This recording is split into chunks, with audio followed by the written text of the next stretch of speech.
Je suis Ruben Perez, je suis consultant en communication orale, slash coach en prise de parole. Donc en fait, ce que je fais, c'est que j'accompagne, c'est souvent des entreprises dans leur communication assez stratégique. C'est des présentations commerciales, des conférences pour leur image de marque ou des médias training s'ils passent à la télé. Beaucoup sur le fond et peu sur la forme. Donc c'est vraiment sur construire le message, faire en sorte qu'il soit convaincant et non pas être sur un mode plus théâtral où on va faire des exercices de respiration. C'est pas du tout mon truc, c'est vraiment je t'écris le discours et on le travaille ensemble pour que tu sois prêt le jour J.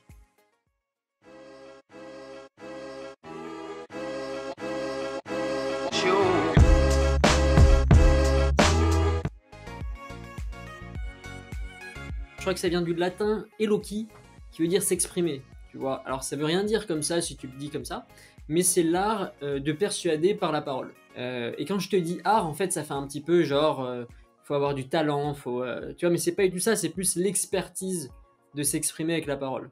Donc ça donne aussi une idée que c'est accessible à tout le monde, l'éloquence, et que c'est pas un truc qui est dans les nuages et que seuls les meilleurs peuvent avoir. Tout le monde peut l'avoir.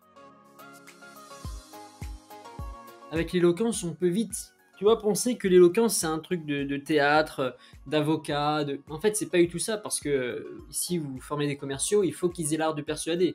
Mais un manager, il doit avoir l'art de persuader.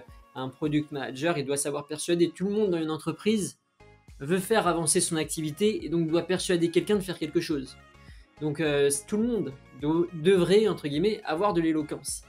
Et pour moi, l'éloquence, faut pas le voir comme un truc où c'est une succession de petits outils. Genre, si je laisse des silences, je serai éloquent. Si je reste ancré dans le sol, je serai éloquent. Si je change la tonalité de ma voix, ça va m'aider à être éloquent. Si j'utilise le bon mot au bon endroit, je serai éloquent. C'est pas ça du tout l'éloquence, c'est à quel point, toi, quand tu parles de ton message, t'es impliqué dans ton message. Tu vois ? Et à quel point, toi, t'es impliqué dans ton message et à quel point tu as confiance dans sa clarté. Tu sais qu'il va être clair pour ton interlocuteur. Et c'est à partir du moment où tu es dans cet état d'esprit où je suis tellement impliqué dans mon message, il est important pour moi que tout le monde le comprenne, que tu vas laisser des silences, ta tonalité de voix elle va se moduler naturellement, tes gestes vont être fluides, tes mouvements sur scène vont être les bons.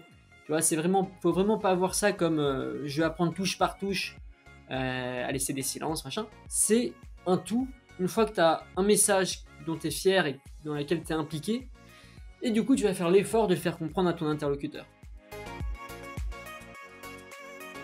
Il y en a beaucoup qui ont peur, en fait, de prendre la parole en public ou de prendre la parole face à quelqu'un qui est pour eux important.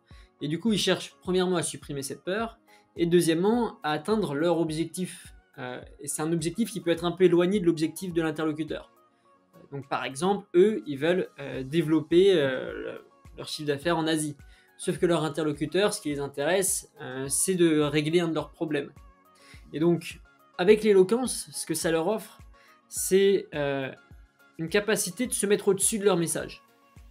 Tu vois ? Parce qu'ils sont impliqués dans le truc, mais ils ne sont pas impliqués au point d'être passionnés, c'est-à-dire au point d'être aveuglés par le message et de dire « moi, je veux dire ça, mon interlocuteur, il va le comprendre, c'est ça que je veux dire, c'est ça que je veux dire, c'est ça que je veux dire. » Ils sont capables de, parce qu'ils sont impliqués, parce qu'ils veulent faire passer ce message, faire l'effort de comprendre leur interlocuteur et donc comprendre ses besoins, ses problématiques, c'est le vocabulaire qu'il utilise, sa façon d'évoquer son problème et du coup se rattacher leur service, leur produit à ça.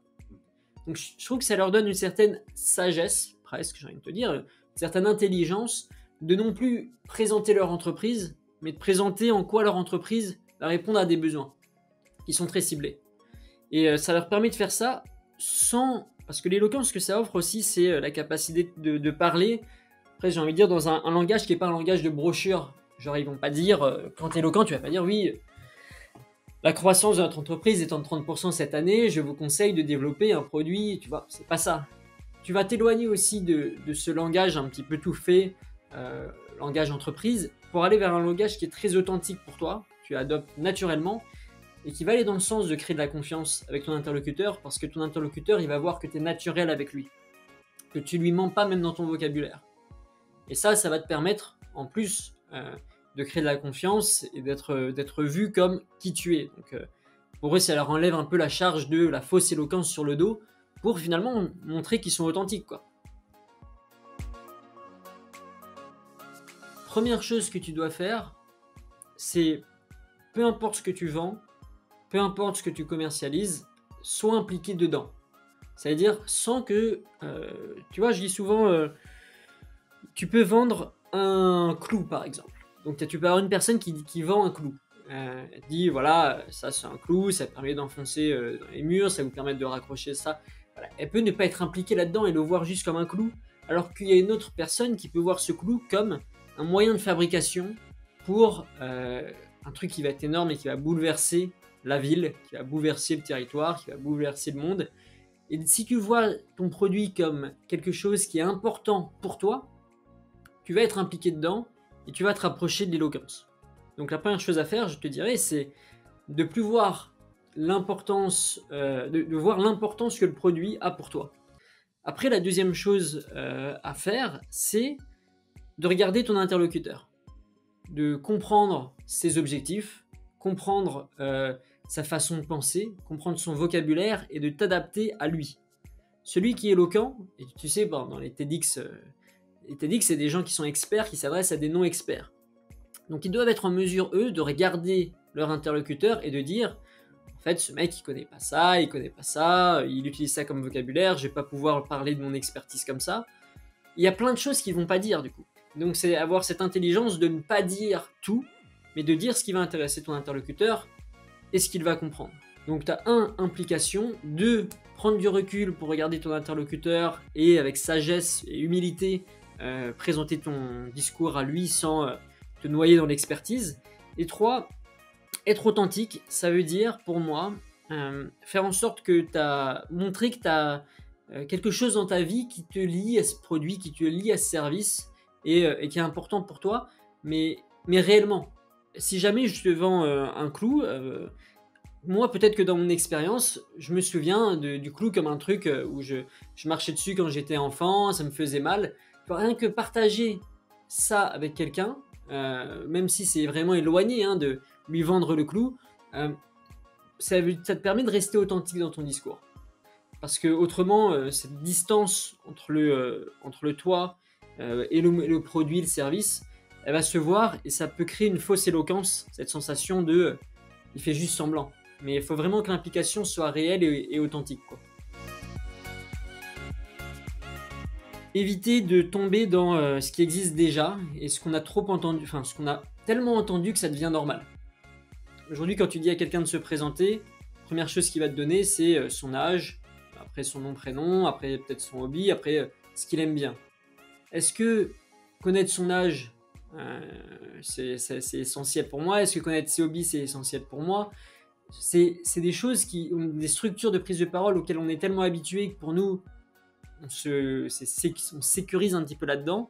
Mais en réalité, quand on regarde ça, et si on veut se montrer avec plus d'authenticité, on va vite les abandonner pour passer à une structure dans laquelle je m'exprime réellement. Donc, moi, si je veux te parler de moi et que j'attache de l'importance, par exemple, à mon métier, et je sais que ça va être important pour toi, je vais te parler que de ça. Je vais pas te dire mon âge, peut-être que même mon nom, si tu le connais déjà, je vais pas me présenter en le disant. Donc, c'est s'éloigner aussi de ces structures toutes confuses. En fait, quand il te demande qui tu es, il te demande qu'est-ce qui dans ta vie peut m'intéresser. Ou il te demande qu'est-ce que l'on peut partager ensemble. Il te demande pas qui tu es en fait, il te demande pas d'avoir tout le scope de qui tu es, il te demande qu'est-ce qu'on peut partager ensemble, qu'est-ce qui peut nous intéresser tous les deux. Donc si jamais c'est dans le milieu professionnel et que la personne elle est en recherche d'un commercial qui a la niaque, tu vas lui expliquer que tu es quelqu'un qui a fait de la boxe pendant 4 ans et qui aime le sport de combat, qui aime se challenger, qui aime transpirer sur le terrain, qui a fait des combats en professionnel et qui lâche pas, quoi, qui continue, qui a eu des blessures. Tu vois, tu vas lui montrer ça de toi. Et c'est quelque chose que tu as réellement vécu et dans lequel tu es impliqué. Mais du coup, il va ressortir lui avec ce mec, il a la niaque. Et du coup, voilà, il va ressortir avec ce qui l'intéresse. Tu peux te présenter pareil au niveau perso.